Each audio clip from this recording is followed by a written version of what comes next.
Hello everyone, welcome to the QED room. So dito sa video na ito ay sasagutan natin yung tanong na what is the value of sine of 18 degrees? Okay? So para magawa yan, mag-start tayo sa pagdrawing ng isang right triangle na may isang acute angle measuring 18 degrees. So nasaan yung 18 degrees na yon? Ito. Okay? And then ito yung ating right angle. Okay?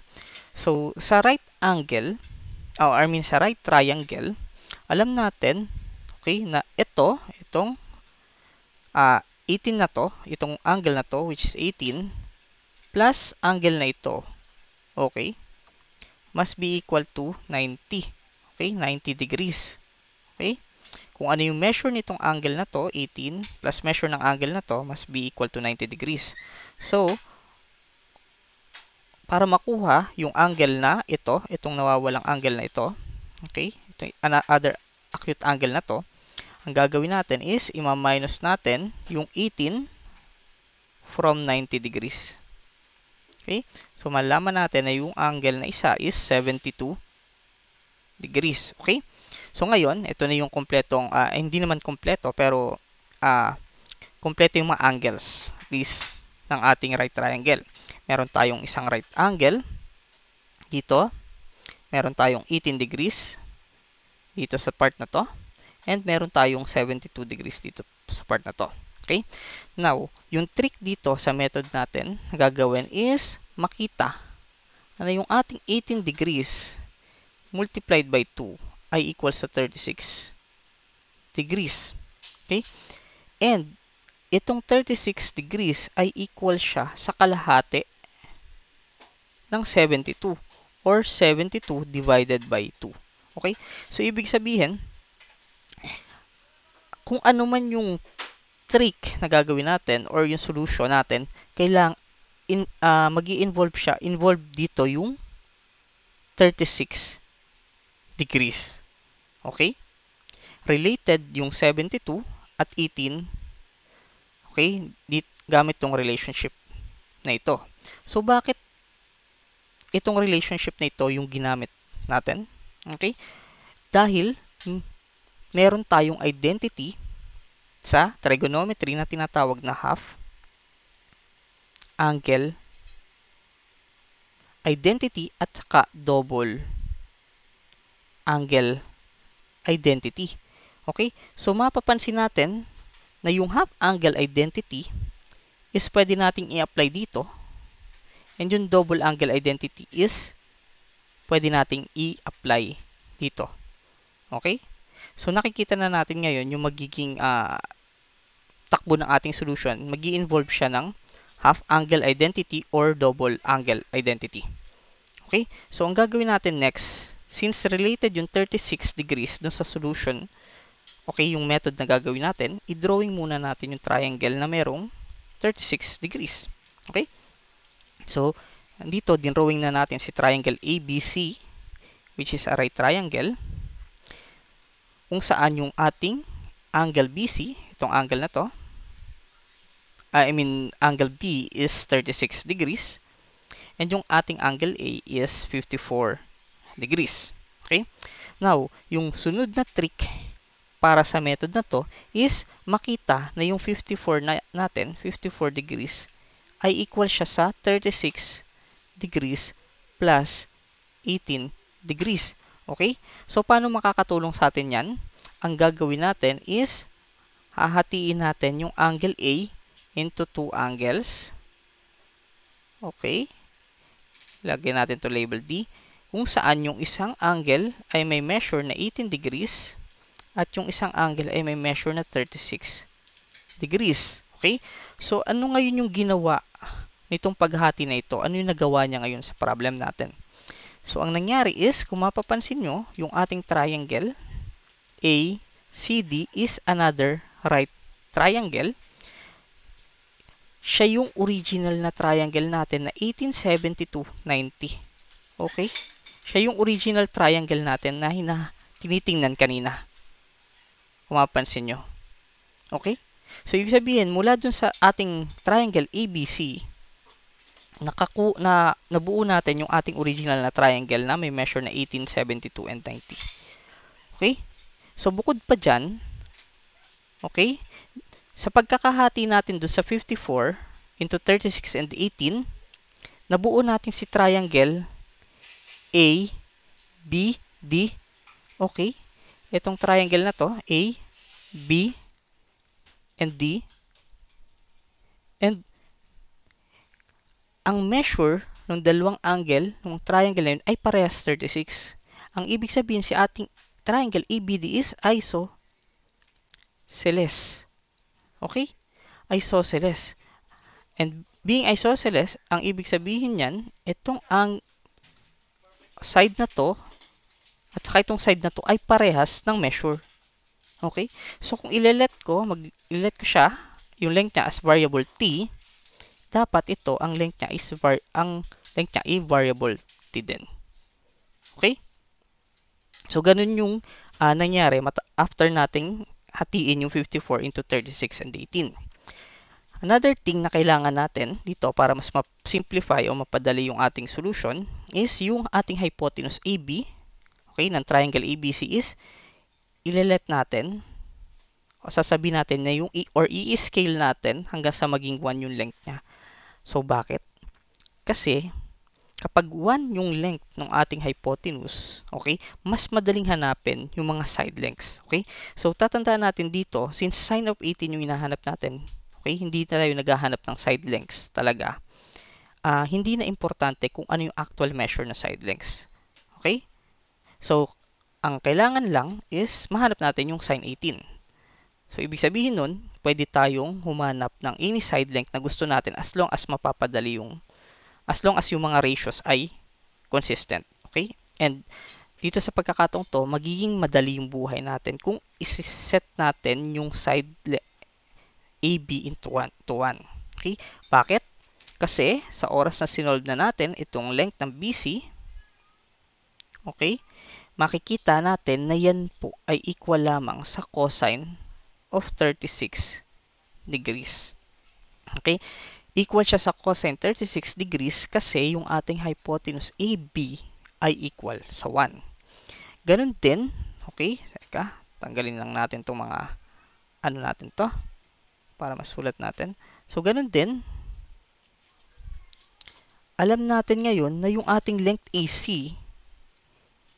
AC naman ay equal sa sine of 36 degrees. Okay? Kasi nga, yung ating hypotenuse, AB ay equal sa 1. Okay? So, ngayon, nasolve na natin yung side lengths ng ating triangle A, B, D. Okay? Alam natin na yung AB ay 1 and yung ating BD ay T. Okay? At yung AD ay T. Na-solve na rin natin. Okay, lagyan natin check yung side lengths ng ating triangle A, B, and C. Okay? Alam na natin yung mga yan. Ngayon, itry nating isolve yung side lengths ng ating triangle A, C, D. Okay? So, mag-start tayo dito sa side na ito, which is AC, which is, alam natin na sine 36 degrees. Pero gagamitin natin yung triangle ACD para makahanap pa ng another expression para sa length ng AC. Okay? So, alam natin na yung hypotenuse ng AC is T. Okay? So, ang ibig sabihin yan, pag sinolve natin yung ating length AC, yan po ay lalabas na T cosine of 18 degrees. So, ang ibig sabihin nun, ang ibig sabihin yan, itong ating sine 36 degrees ay equivalent sa T of sine of 18 degrees. Okay? Now, alam naman natin, kagaya na sinabi natin ng umpisa, na yung sine ng 36 degrees ay doble ng ating 18 degrees. Okay? So, pwede natin ngayon i-apply yung double angle formula. Okay? Double angle. Oops, sorry. Nagkamera tayong typo dito. Okay? Ito ay cosine 18. So, palitan natin to. Cosine 18. So, alam naman natin, ang gagawin natin is gagamitin natin yung double angle identity for sine. Okay? Para makakuha ng bagong expression. Okay? So, isulat natin dito, yung ating sine of 36 is equivalent to t cosine of 18. Ngayon, yung ating sine 36 ay equivalent siya sa 2 times 18. So, equivalent siya sa t cosine of 18. Okay? And so, gamit yung double angle identity, itong part na to ay magiging 2 sine of 18 cosine of 18 is equal to t cosine of 18. And then, pwede na natin cancelin ngayon. Okay? Pwede natin cancelin si cosine of 18. Okay? So, matitira sa atin is makakahanap tayo ngayon ng expression for t. Actually, alam na natin ngayon yung value na t. Okay? Yung t ay equivalent to 2 sine of 18. Okay? So, nahanap natin ngayon yung value ng ating t. Okay? So, nahanap natin yung value ng side length ng AC. Okay?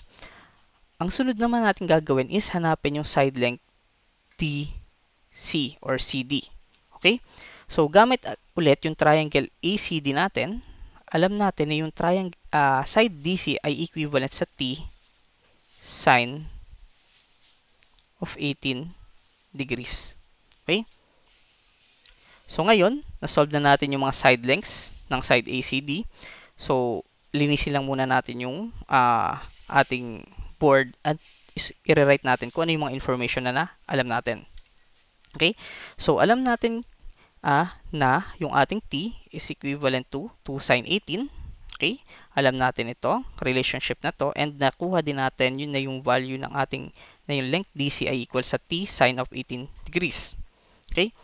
So, ang susunod nating pansinin is itong length D or BC. Alam natin na yung length BC must be equivalent to BD plus DC. Okay? Yung buong length na to, yung buong haba na to, mula dito hanggang dun, is just equal sa haba mula dito hanggang D, and then mula D papunta kay C. Okay? So, ngayon, alam natin na yung length BC ay equivalent sa cosine of 36 degrees. Okay? Ang ating BD ay equal sa T, and yung ating DC ay equal sa T sine of 18 degrees. Okay? Ngayon, alam din natin na yung ating T ay equivalent to 2 sine 18. Okay? So, ang gagawin natin is, isa-substitute natin siya, 2 sine of 18 times sine of 18.